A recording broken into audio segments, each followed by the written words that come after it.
श्री सीताराम। राधे राधे मित्रों, कैसे हैं आप? आशा है अच्छे होंगे और हम भी बहुत आनंद मंगल में हैं।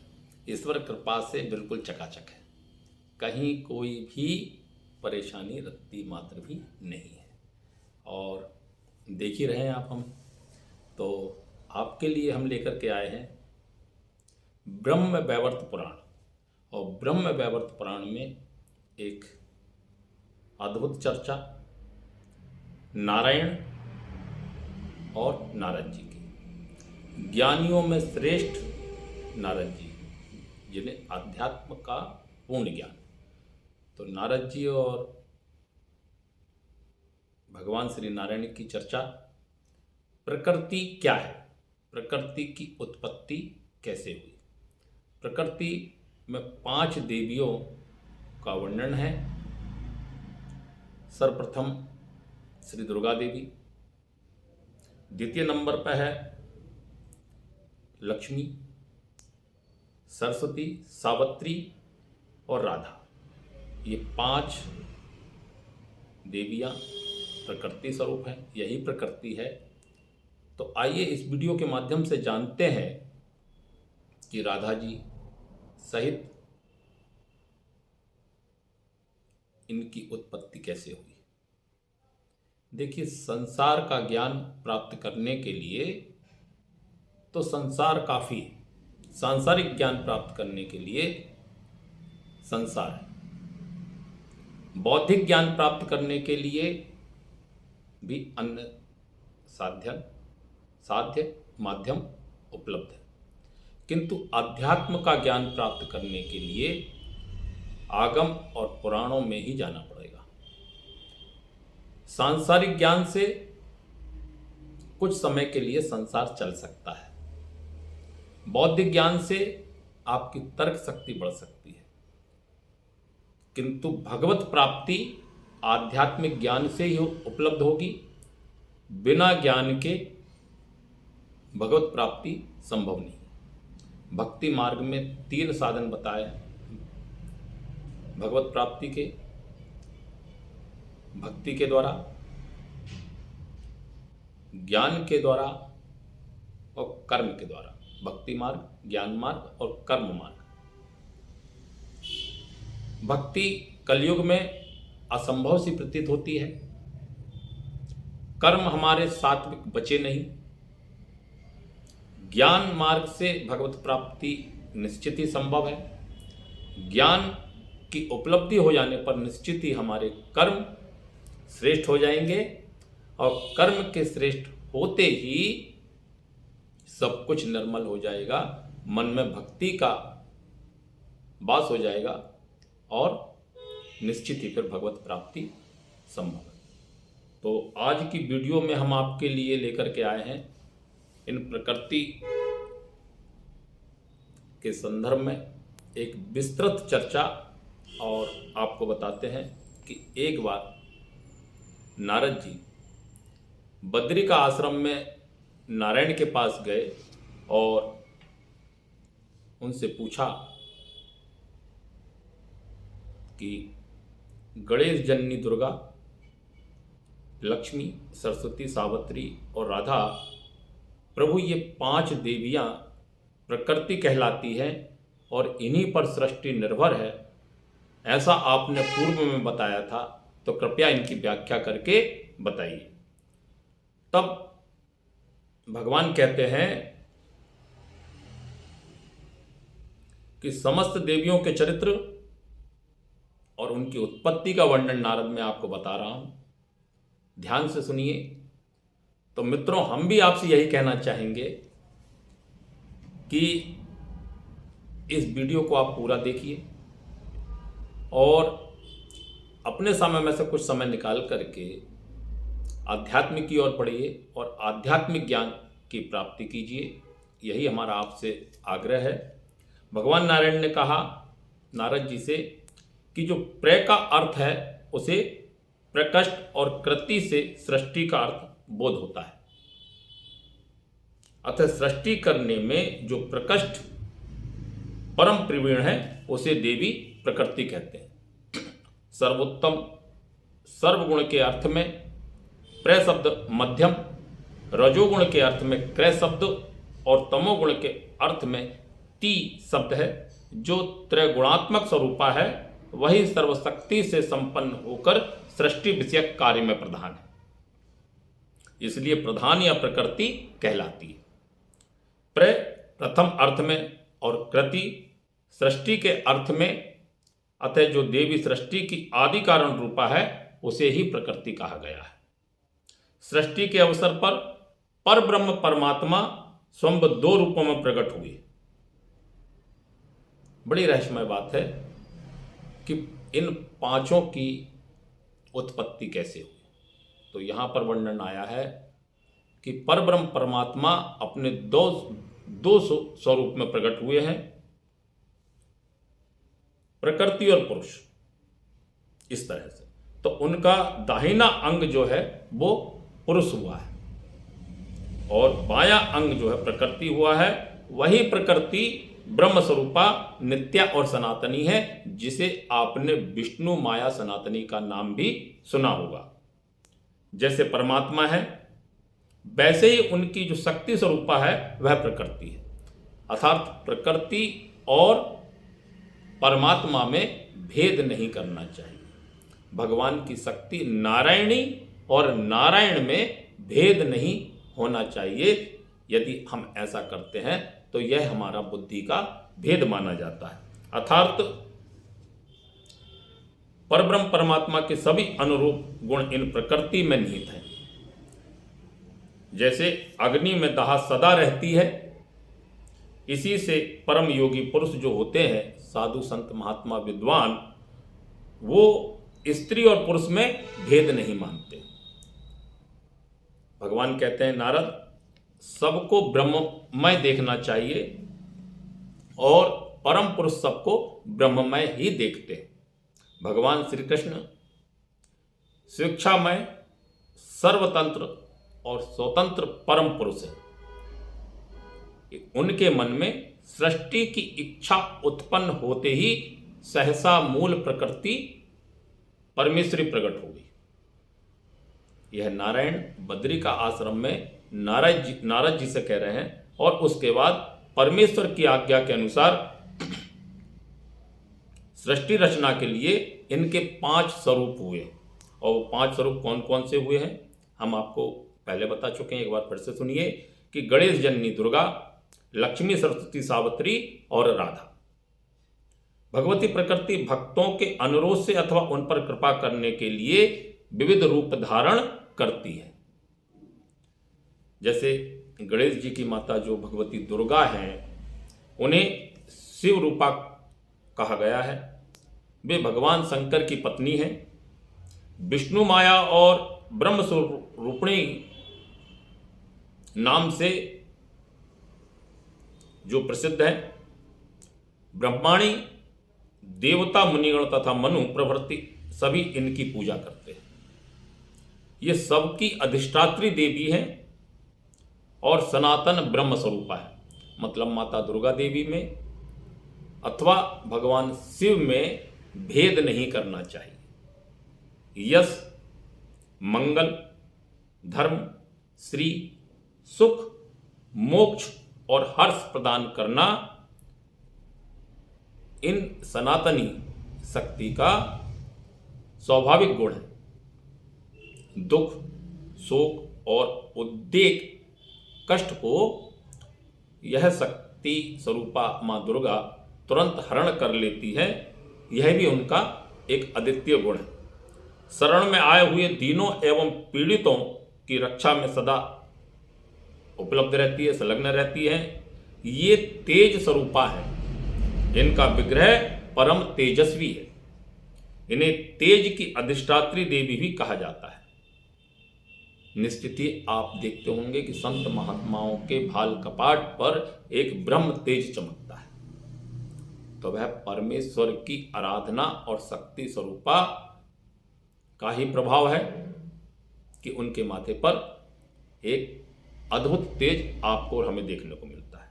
ये सर्वशक्ति स्वरूपा भगवान शंकर को निरंतर शक्तिशाली बनाए रखती है। ऐसा नारायण भगवान नारद जी से कह रहे हैं। मतलब देवों की शक्ति जो है वो मां दुर्गा है।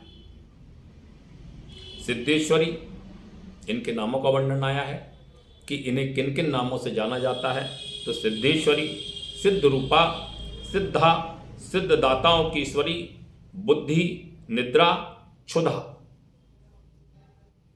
पिपासा, छाया, तंद्रा, दया, स्मृति, जाति, शांति, शांति, कांति, भ्रांति, चेतना, तुष्टि, पुष्टि, लक्ष्मी, व्रति और माता, ये सब ही मां दुर्गा देवी के नाम है। भगवान श्री कृष्ण परब्रह्म परमात्मा है। उनके समीप सर्वशक्ति रूप में यह सदा विराजती रहती है गोलोक धाम में। और जो श्रुतियां हैं, ऋचाएं हैं, उनके समीप भगवान श्री कृष्ण के गोलोक धाम में मां दुर्गा देवी का वास बताया गया है। जैसा कि आगमों और पुराणों में उपलब्ध है, ये अनंता है, इनमें अनेक गुण हैं। इसके बाद भगवान नारायण नारद जी को दूसरी शक्ति का वर्णन बताते हैं, दूसरी प्रकृति का वर्णन बताते हैं और लक्ष्मी की उत्पत्ति के बारे में भी इसी तरह से व्याख्या करते हैं। व्याख्या आई है, जो परम शुद्ध सत्व स्वरूपा है उन्हें भगवती लक्ष्मी जानना चाहिए। परम प्रभु श्री हरि यानी भगवान विष्णु की वो शक्ति कहलाती है और अखिल जगत की, संसार में जितने भी प्रकार की संपत्तियां हैं सब उनके ही स्वरूप हैं। उन्हें संपत्ति की अधिष्ठात्री देवी कहा गया है। वे परम सुंदरी, उनके रूप की व्याख्या की है। अनुपम संयम स्वरूपा है, शांत स्वरूपा है, श्रेष्ठ स्वभाव से संपन्न तथा समस्त मंगलों की प्रतिमा माता लक्ष्मी को मानना चाहिए। लोभ, मोह, काम, क्रोध और मद और अहंकार आदि दुर्गुणों से वे सहज ही रहित रहती है। भक्तों पर अनुग्रह करना, भक्तों पर कृपा करना, अपने स्वामी श्री हरि से प्रेम करना, यह उनका मूल स्वभाव है। वे सबकी आदि कारण रूपा और पतिव्रताओं में श्रेष्ठ महालक्ष्मी है। श्री हरि प्राण के समान जानकर उनसे अत्यंत प्रेम करते हैं। देखिए, जहां नारायण होंगे वहां निश्चित ही लक्ष्मी होगी, जहां लक्ष्मी होगी वहां निश्चित ही नारायण होंगे। तो नारायण और लक्ष्मी में कभी भी भेद नहीं करना चाहिए।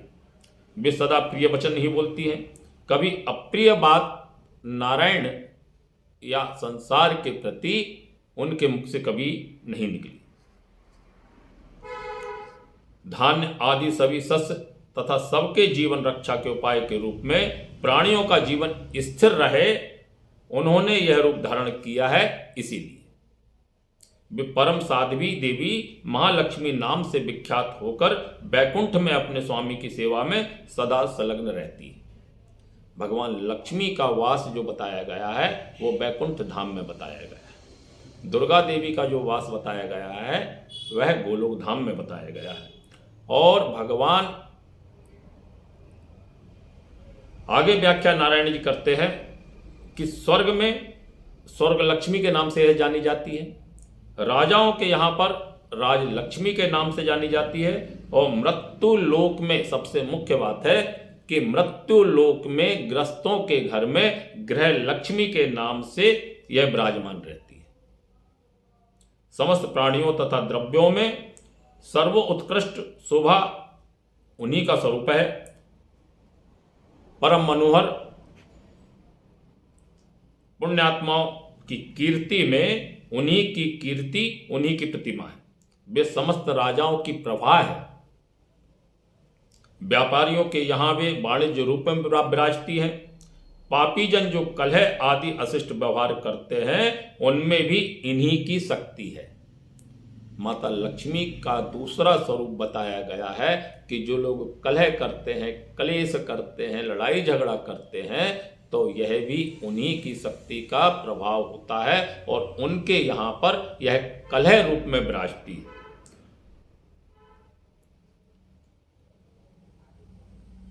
उन्हीं में इन्हीं की शक्ति है। और माता लक्ष्मी का जो स्वभाव बताया गया है कि वे दयामयी और भक्तों पर अत्यंत बहुत सुलभ, बहुत जल्दी कृपा करने वाली है, यह उनका अनुपम गुण है। इस प्रकार दूसरी शक्ति या प्रकृति का परिचय दिया। वेदों में इनका वर्णन विस्तृत रूप में बताया गया है। अब नारायण कहते हैं नारद जी से, हे नारद, ज्ञानियों में श्रेष्ठ, अब आप मुझसे तीसरी देवी का परिचय सुनिए। यह ब्रह्म वैवर्त पुराण का प्रकृति खंड का प्रथम अध्याय है। बाद में इन शक्तियों की बहुत अधिक व्याख्या हम आपको बताएंगे। इससे पहले ब्रह्म वैवर्त पुराण ब्रह्मखंड के लगभग 18 अध्याय YouTube पर सनातन संस्कृति पथ में आपके ज्ञान के लिए, आपके आध्यात्मिक वृद्धि हो, इसलिए हमने उनको पोस्ट किया है। आप उनको भी देखिए, सुनिए। नारायण कहते हैं पर ब्रह्म परमात्मा से संबंध रखने वाली जो वाणी है, बुद्धि है, विद्या है और ज्ञान की जो अधिष्ठात्री देवी है, उन्हीं का नाम सरस्वती है।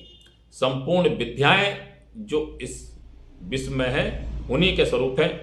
मनुष्यों को बुद्धि, कविता, मेधा, प्रतिभा और स्मरण शक्ति उन्हीं की कृपा से प्राप्त होती है। जहां सरस्वती गई वहां पर मनुष्य की स्मृति गई। अनेक प्रकार के सिद्धांत, भेदों और अर्थों की कल्पना शक्ति भी वही प्रदान करती है। वे व्याख्या और बोध स्वरूपा भी है। सरस्वती के लोप होने पर निश्चित ही मनुष्य बोध स्वरूप नहीं हो पाता है, किसी भी विषय की व्याख्या करने में असफल और असमर्थ होता है। उनकी कृपा से समस्त संदेह नष्ट हो जाते हैं। मित्रों, यहां पर बड़ी सुंदर बात आई है। हमारे मन में विभिन्न प्रकार के संदेह अध्यात्म को लेकर के पनपते रहते हैं, लेकिन यदि सरस्वती का वास आपके हृदय में हो जाता है तो स्वतः आपके समस्त संदेह नष्ट हो जाते हैं। उन्हें विचार कारिणी और ग्रंथ कारिणी भी कहा जाता है।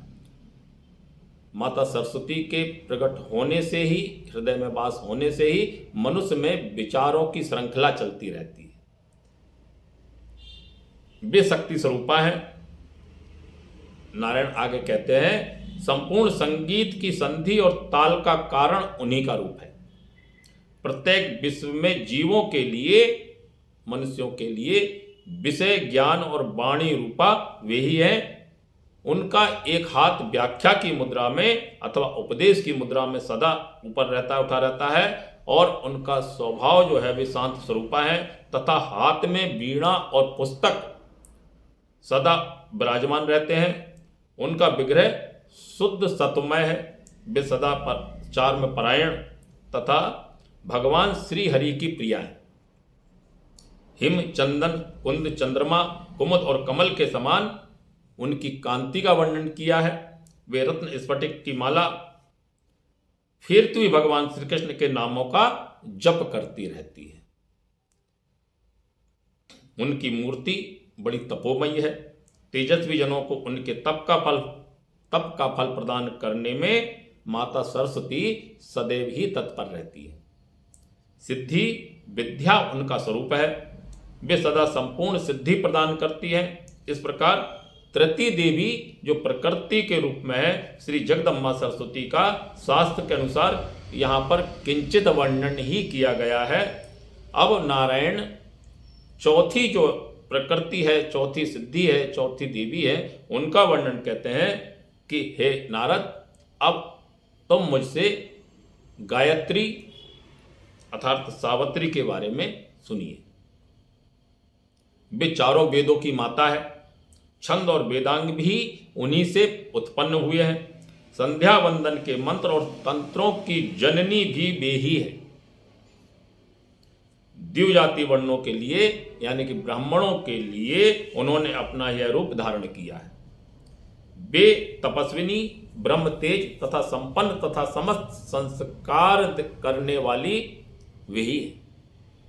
उन पवित्र रूप धारण करने वाली देवी को सावित्री अथवा गायत्री कहा गया है। वे ब्रह्म की परम प्रिया हैं, ब्रह्मा जी की पत्नी है और ब्रह्मा जी की शक्ति है। तीर्थ अपनी शुद्धि के लिए स्पर्श की कामना करते हैं। उनके बारे में आगे नारायण कहते हैं कि स्फटिक माला की जो मणि होती है उसके समान उनकी कांति है। शुद्ध सत्वमय विग्रह से शोभा पाती है, परम आनंदमय है और उनका सर्वोत्कृष्ट रूप सदा इस तरह से बना रहता है। वे परम ब्रह्म स्वरूपा है, मोक्ष प्रदान करना उनका स्वाभाविक गुण है। यहाँ नारायण ने पिछली 3 प्रकृति दुर्गा, लक्ष्मी, दुर्गा, लक्ष्मी और सरस्वती के बारे में ऐसा नहीं कहा। मतलब मोक्ष प्रदान करने का अधिकार जो है वो सावित्री को दिया है। वे ब्रह्म तेज से संपन्न परम शक्ति है और शक्ति की अधिष्ठात्री उन्हें माना जाता है। वेद माता गायत्री के चरणों की धूल इस संसार को पवित्र करने में समर्थ है। इस तरह नारद जी ने प्रकृति देवी का वर्णन किया है। चौथी देवी का प्रसंग सुनाने के बाद नारायण कहते हैं अब आप 5वीं देवी का प्रसंग सुनिए। 5वीं देवी जो है वो प्राणों की अधिष्ठात्री देवी है, प्राणों की अधिदेवी है, पंच प्राण स्वरूपिणी है। परमात्मा श्री कृष्ण को प्राणों से भी बढ़कर प्रिय है, संपूर्ण देवियों में अग्रगण्य है। भगवान श्री कृष्ण को बहुत अधिक प्रिय है। सबकी अपेक्षा इनमें सुंदरता का वर्णन भी नारायण ने अधिक किया है। इनमें सभी सद्गुण सदा विद्यमान रहते हैं, सौभाग्यवती और माननीय है। अनुपम गौरव इन्हें प्राप्त है। पर ब्रह्म का वामार्धांगी इनका स्वरूप है। ये ब्रह्मा के समान ही गुण और तेज से संपन्न है। इन्हें परावरा, सारभूता, परमाज्ञा सनातनी, परमानंद रूपा, धन्या, मान्या और पूज्या कहा गया है। अब ये कहाँ विराजती है? नर भगवान जो है, नारायण भगवान जो नर और नारायण विराजमान है बद्रिका आश्रम में, तो नारायण जो है नारद जी से कहते हैं कि ये नित्य निकुंजेश्वरी रास क्रीड़ा की अधिष्ठात्री देवी, परमात्मा श्री कृष्ण के रास मंडल में ही इनका आविर्भाव हुआ है। इनके विराजने से रास मंडल की विचित्र शोभा होती है। गोलोक धाम में रहने वाली ये देवी रासेश्वरी एवं सुरसिका नाम से प्रसिद्ध है। रास मंडल में पधारे रहना इन्हें बहुत अधिक प्रिय लगता है और ये गोपी के वेश में विराजती है, सदा गोपी रूप धारण करती है और रास मंडल में इन्हें पधारना बहुत ही प्रिय लगता है। ये परम अहाद स्वरूपिणी है, आनंद देने वाली है। इनका विग्रह संतोष और हर्ष से परिपूर्ण है। ये निर्गुण, लौकिक, त्रिगुणों से रहित स्वरूप भूत वाली गुणवती यानी कि लौकिक विषयों से रहित, निराकारा और पंचभौतिक शरीर से रहित दिव्य चिन्मय स्वरूपा आत्मस्वरूपिणी श्री कृष्ण की आत्मा जिन्हें कहा गया है नाम से विख्यात है। भगवान श्री कृष्ण की आत्मा कौन है यह आप सभी जानते हैं। और नर जो है और नारायण भगवान जो बद्रिका आश्रम में विराजमान है वह नारद जी से इस बात की व्याख्या कर रहे हैं। इच्छा और अहंकार से ये रहित हैं। भक्तों पर कृपा करने के लिए ही इन्होंने अवतार धारण किया है। वेदोक्त विधि के अनुसार ध्यान करने से विद्वान पुरुष इनके रहस्य को बड़ी मुश्किल से समझ पाते हैं। जो सुरेंद्र हैं, मुनिंद्र हैं, प्रभृति समस्त प्रधान देवता हैं, अपने जो चर्म चक्षुओं से इन्हें देखने में पूर्णतया असमर्थ है। ये अग्निशुद्ध नीले रंग के दिव्य वस्त्र धारण करती है। यहाँ नारायण ने वस्त्रों की व्याख्या भी की है, उनके स्वरूप का वर्णन कर रहे हैं कि नीले इनके वस्त्र हैं, दिव्य आभूषण हैं और करोड़ों चंद्रमाओं की कांति के समान प्रकाशमान। इनका सर्व शोभा संपन्न श्री विग्रह संपूर्ण ऐश्वर्य से संपन्न है। भगवान श्री कृष्ण के भक्तों को दास्य रति प्रदान करने वाली एकमात्र यही है, क्योंकि संपूर्ण संपत्तियों में ये इस दास्य संपत्ति को ही परम श्रेष्ठ मानती है। यदि भगवान श्री कृष्ण की भक्ति करना चाहते हो, भगवान श्री कृष्ण को प्राप्त करना चाहते हो, भगवान श्री कृष्ण के दास बनना चाहते हो और दास्य भक्ति बनना चाहते हो, तो ब्रह्म वैवर्त पुराण की यह कथा कहती है कि राधा नाम आपको जपना पड़ेगा। श्री वृषभानु जी के घर पुत्री के रूप में यह पधारी है। इनके चरण कमल का स्पर्श प्राप्त कर भी पृथ्वी जो है परम पवित्र हो गई। नारद जी, जिन्हें ब्रह्मा आदि देवता नहीं देख सके, वही ये देवी भारतवर्ष में सबके लिए दृष्टि गोचर हो रही है। ब्रह्मा जी अपने जीवन काल में देवलोक में भी इनका दर्शन नहीं कर पाए। ये जो है स्त्री रत्नों में सार रूपा है। भगवान श्री कृष्ण के वक्ष स्थल पर इस प्रकार विराजती है जैसे आकाश स्थित नविद नील मेघों में बिजली चमक रही हो। इन्हें पाने के लिए, यानी कि इनके दर्शन करने के लिए ब्रह्मा जी ने 60,000 वर्ष तक तपस्या की है। उनकी तपस्या का उद्देश्य यही था कि इनके चरण कमल के नख के एक बार दर्शन हो जाए, जिससे मैं परम पवित्र हो जाऊं। यह विचार कर ब्रह्मा जी ने 60,000 वर्ष तक तपस्या की, परंतु स्वप्न में भी इन भगवती के दर्शन भी प्राप्त ना कर सके। फिर प्रत्यक्ष की तो बात ही क्या है। उसी तप के प्रभाव से यह देवी जो राधा रानी है, यह वृंदावन में प्रकट हुई है और धराधाम पर इनका पधारना हुआ है, जहां ब्रह्मा जी को भी इनका फिर दर्शन प्राप्त हुआ है। यही पांचवी देवी भगवती राधा के नाम से इस संसार में प्रसिद्ध हुई है। अब यह तो इन 5 देवियों प्रकृति स्वरूपा का वर्णन था कि इनकी उत्पत्ति कैसे हुई। सबसे महत्वपूर्ण बात इस वीडियो में अब आप सुनने जा रहे हैं कि इन प्रकृति देवी के अंश क्या है, फिर कला क्या है और कलांश किसे कहा गया है, इस और कलांश भेद से अनेक रूप है। हमारी जो उत्पत्ति होती है, देवी देवताओं की उत्पत्ति होती है, वह अंश होते हैं, कलांश होते हैं, कला होती है। तो इसका वर्णन यहां पर नारायण भगवान नारद जी को बता रहे हैं कि प्रत्येक विश्व में संपूर्ण स्त्रियां इन्हीं की रूप मानी जाती है। ये 5 देवियां परिपूर्णतम कही गई है।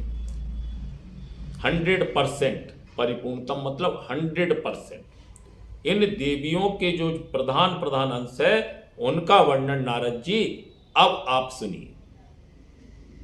भूमंडल को पवित्र करने वाली गंगा देवी जो है, वो इनका प्रधान अंश है।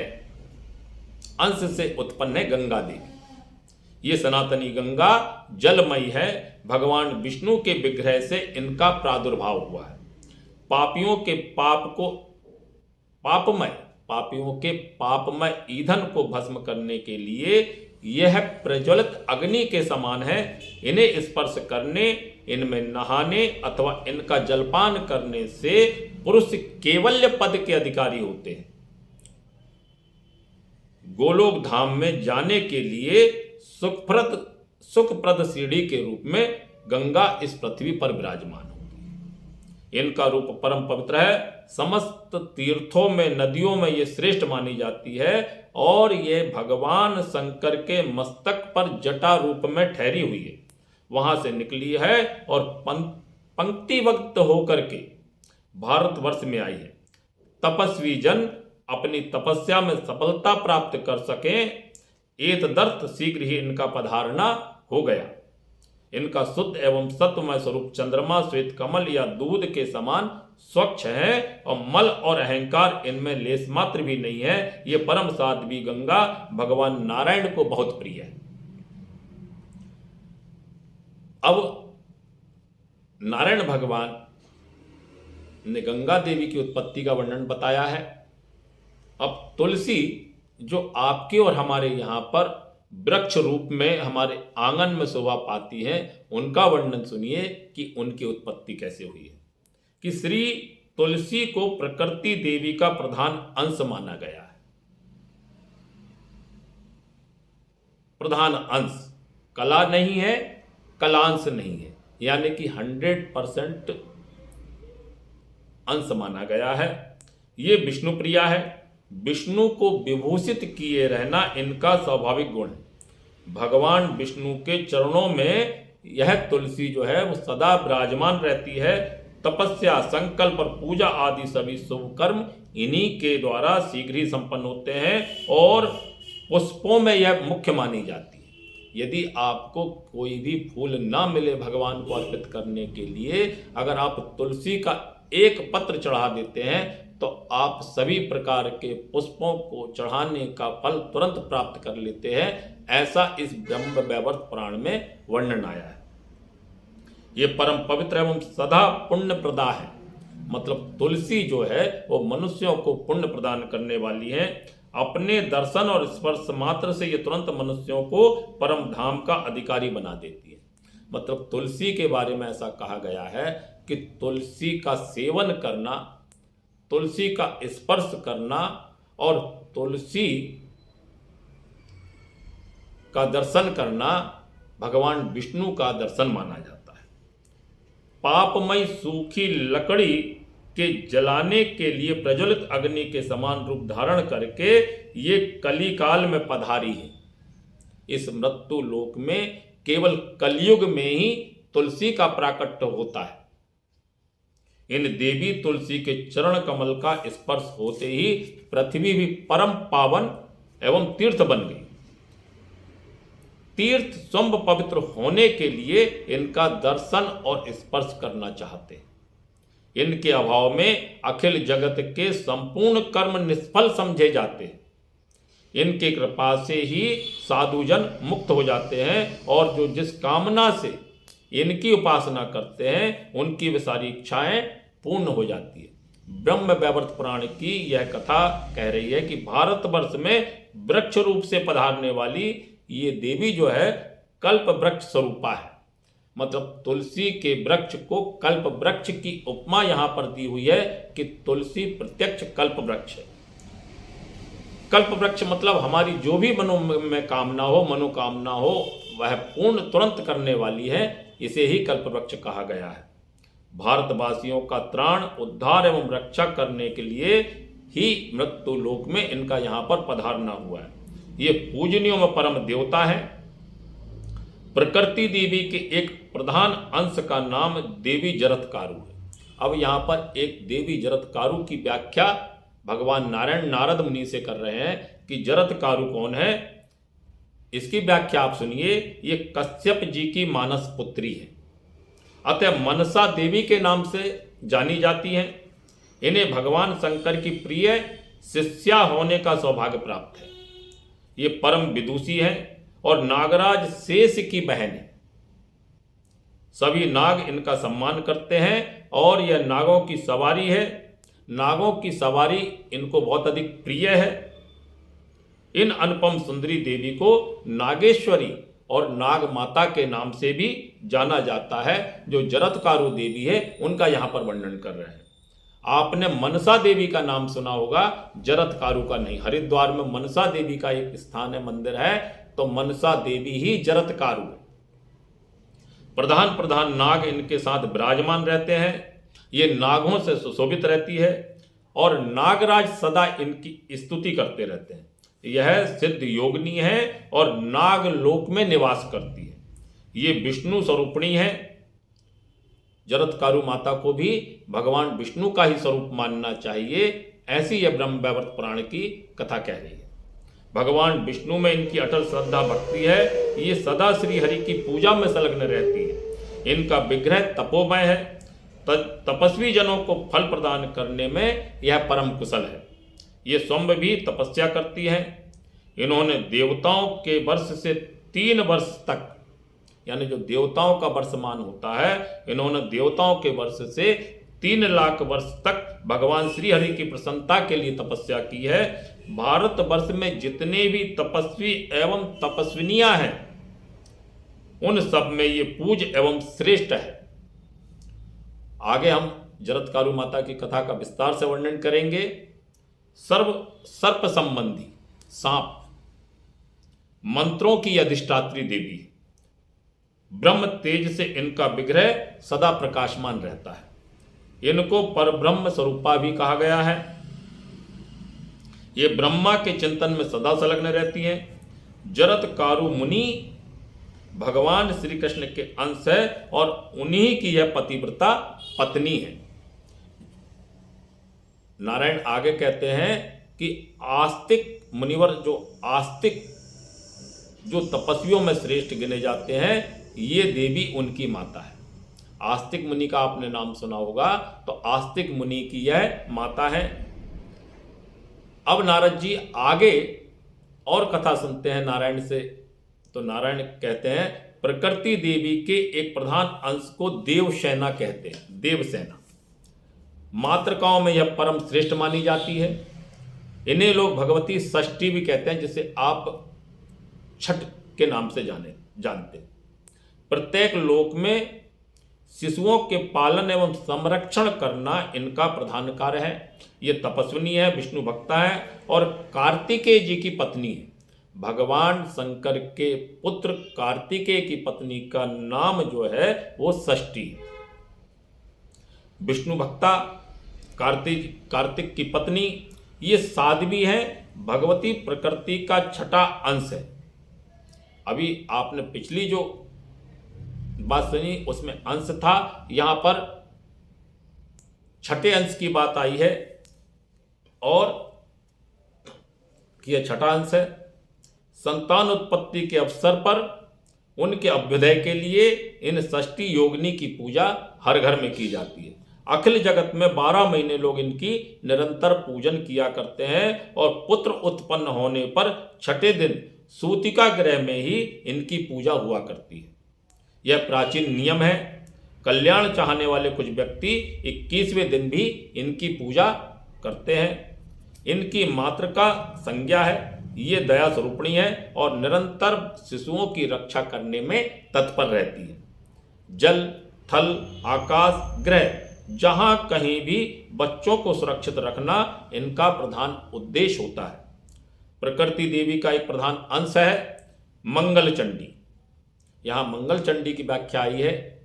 यह प्रकृति का ही भगवान वर्णन कर रहे हैं कि प्रकृति क्या है और मंगल चंडी के नाम से विख्यात है। ये मंगल चंडी प्रकृति देवी के मुख से प्रकट हुई है। इनकी कृपा से समस्त मंगल सुलभ हो जाते हैं। सृष्टि के समय इनका विग्रह मंगलमय रहता है। संहार के अवसर पर ये क्रोधमयी बन जाती है। इसलिए इन देवी को पंडित जन मंगल चंडी कहते हैं। प्रत्येक मंगलवार को विश्व भर में इनकी पूजन भी होती है। इनके अनुग्रह से साधक पुरुष पुत्र पौत्र धन संपत्ति यश और कल्याण को प्राप्त होते हैं। प्रसन्न होने पर संपूर्ण स्त्रियों के समस्त मनोरथों को पूर्ण कर देना इनका स्वभाव है। ये भगवती महेश्वरी कुपित होने पर क्षण मात्र में विश्व को नष्ट कर सकती है, ऐसी इनकी सामर्थ्य बताई गई है। अब काली देवी का वर्णन कर रहे हैं, माता कालिका का, कि देवी काली को प्रकृति का प्रधान अंश मानते हैं। इन देवी के नेत्र ऐसे हैं जैसे मानो कमल। संग्राम में जब भगवती दुर्गा के सामने राक्षस बंधु शुंभ और निशुंभ डटे थे, उस समय वे काली भगवती दुर्गा के ललाट से उत्पन्न हुई है।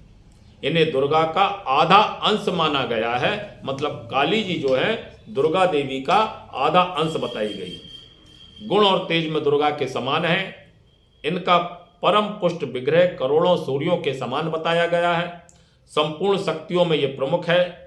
इनसे बढ़कर बलवान और कोई भी नहीं है। परम योग स्वरूपिणी देवी संपूर्ण सिद्धि प्रदान करती है और श्री कृष्ण के प्रति इनमें अटूट श्रद्धा है। तेज पराक्रम और गुणों में ये श्री कृष्ण के समान है। इनका सारा समय भगवान श्री कृष्ण के चिंतन में व्यतीत होता है। इन सनातनी देवी के शरीर का रंग भी भगवान श्री कृष्ण के समान ही बताया गया है।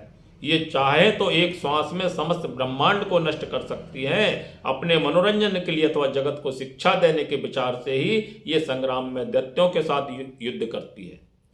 सुपूजित होने पर धर्म, अर्थ और काम और मोक्ष सब कुछ देने में यह समर्थ होती है। यहाँ पर इनकी पूजा के विधान में सुपूजित शब्द लिखा गया है, मतलब विधि विधान से यदि इनका पूजन किया जाए तो भक्तों को यह धर्म, अर्थ, काम और मोक्ष सब कुछ देने में समर्थ होती है। ब्रह्मादि देवता, मुनिगण, मनु प्रभृति और मानव समाज सब के सब इनकी उपासना किया करते हैं। अब नारायण एक देवी प्रकृति के बारे में और बता रहे हैं, वह है वसुंधरा। भगवती वसुंधरा भी प्रकृति देवी के प्रधान अंश से प्रकट हुई है। अखिल जगत इन्हीं पर ठहरा हुआ है। सर्व सस्य प्रसूति का यानी कि संपूर्ण खेती को उत्पन्न करने वाली यह देवी कही जाती है। इन्हें लोग रत्नकरा और रत्न गर्भा भी कहते हैं। संपूर्ण रत्नों की खान इन्हीं के अंदर विराजमान है।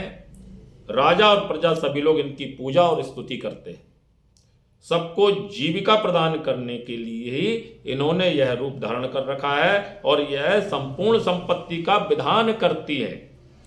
ये ना रहे तो सारा जगत, पूरा चराचर जगत कहीं भी ठहर नहीं सकता है। तुरंत ही अविलंब रसातल में चला जाएगा। हे मुनिवर, प्रकृति देवी की जो कलाएं हैं, अब उनका वर्णन नारद जी को सुना रहे हैं कि किन किन देवताओं की कौन कौन पत्नियां हैं। इसे नारायण नारद मुनि को बद्रिका आश्रम में बता रहे हैं कि देवी स्वाहा जो है वो अग्नि की पत्नी है। प्रकृति का वर्णन कर रहे हैं। संपूर्ण जगत में इनकी पूजा होती है। इनके बिना देवता अर्पित की हुई हवि पाने में असमर्थ है। यज्ञ की पत्नी को दक्षिणा कहते हैं। जब आप कोई हवन यज्ञ पूजन करते हैं, यदि द्विज को, ब्राह्मण को दक्षिणा नहीं दें तो वह अपूर्ण माना जाता है। यज्ञ की पत्नी का नाम दक्षिणा बताया है। इनका सर्वत्र सम्मान होता है। इनके ना रहने पर विश्व भर के संपूर्ण कर्म निष्फल समझे जाते हैं। सौधा पितरों की पत्नी है। आप पितरों का नाम सुना होगा, पितर पूजन होता है श्राद्ध पक्ष में, तो पितरों की पत्नी जो है वो सौधा है। मनु और मानव सभी इनकी पूजन किया करते हैं। इनका उच्चारण न करके पितरों को वस्तु अर्पण की जाए तो वह निष्फल मानी जाती है। वायु की पत्नी का नाम देवी स्वस्ति है। प्रत्येक विश्व में इनका सत्कार होता है। इनके बिना आदान प्रदान सभी निष्फल हो जाते हैं। पुष्टि गणेश जी की पत्नी है। अभी आपने रिद्धि सिद्धि नाम सुना होगा और शायद पुष्टि भी रिद्धि या सिद्धि का एक नाम अभी, लेकिन पुष्टि का वर्णन यहां पर आया है। यह एक अद्भुत कथा है कि पुष्टि गणेश जी की पत्नी है। धरातल पर सभी इनकी पूजा करते हैं। इनके बिना पुरुष और स्त्री सभी क्षीण शक्ति यानी कि हीन हो जाते हैं। अनंत की पत्नी का नाम तुष्टि है। सब लोग इनकी पूजा वंदना करते हैं। इनके बिना संपूर्ण सम्यक संसार सभी प्रकार से कभी भी संतुष्ट नहीं हो सकता। ईशान की पत्नी का नाम संपत्ति है। देवता और मनुष्य सभी इनका सम्मान करते हैं। इनके ना रहने पर विश्व भर की जनता दरिद्र कहलाती है। धृति जो है वो कपिल मुनि की पत्नी है। सब लोग सर्वत्र इनका स्वागत करते हैं। ये ना रहे तो जगत में संपूर्ण प्राणी धैर्य से हाथ धो बैठेंगे। आप कहते हैं ना भैया धैर्य रखो, थोड़ी सी शांति रख लो, तो वह धृति है।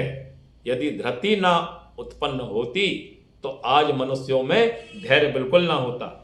क्षमा जो है वो यम की पत्नी है। ये साध्वी और सुशीला है। सभी इनका सम्मान करते हैं। ये ना हो तो सब लोग रुष्ट एवं उन्मत्त हो जाएंगे। और सती साध्वी रति जो है वो कामदेव की पत्नी है। ये क्रीड़ा की अधिष्ठात्री देवी है। ये ना रहे तो जगत के सब प्राणी के केली कौतुक से शून्य हो जाएंगे। इसलिए रति का भी वर्णन यहां पर आया है। सती जो है मुक्ति को सत्य की भार्या कहा गया है। सबसे आदर पाने वाली ये देवी परम लोकप्रिय है। इनके बिना जगत सर्वथा बंधुता से शून्य हो जाता है। परम साध्वी दया मोह की पत्नी, ये पूज्य एवं जगत प्रिय है। इनके अभाव में संपूर्ण प्राणी सर्वत्र निष्ठुर माने जाते हैं। पुण्य की सधर्मिणा प्रतिष्ठा, ये पूर्ण रूपा देवी है, सदा पूजी जाती है। इनके बिना सारा संसार जीते हुए ही मृत के समान समझा जाता है।